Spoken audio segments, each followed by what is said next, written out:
let's ask the CEOs in a panel. Ms. Shaw, I'll start with you. In many ways, would you agree that this budget is fundamentally very different from what we've seen over the last 4 years, because corporate India doesn't want incremental change? Is that a fair assessment, that corporate India wants game-changing reforms? This can't be an incremental, kind of a budget. Would you agree? Absolutely. I think, today everyone, of course, definitely corporate India wants a game-changing budget, because I think we need to get back investment. We need that investment cycle to, really start getting kick-started in a big way. Because I think, this is an opportunity for India where a lot of the indicators are positive. This is the best time for us to create a budget that can actually incentivize investment.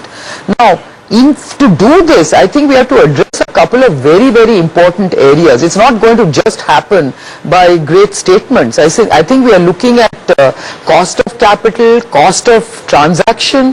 The transaction costs have to be brought down. Cost of capital has to in some way be brought down.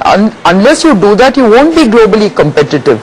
And I think these are areas which have to be addressed, and I'm sure they will be, because if we want that Make in India agenda to be addressed very, very strongly, we have to do that.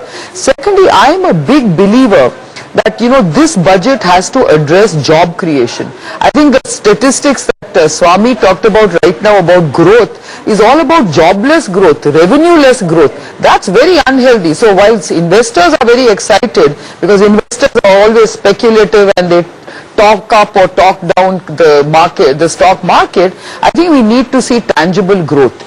That tangible growth, according to me, is about job creation. How are we going to create jobs? I'm a big believer in startups. I'm a big believer in entrepreneurship. We have to incentivize that. Today, it's really tough for startups and entrepreneurs to really get started. Right. So I have always believed that apart from Make in India, it's also about Start in India. That is a very big mantra I would like to really see this government focus on. Sure. That's a fair point indeed, but I want to talk to you about the other thrust of this budget, and that of course is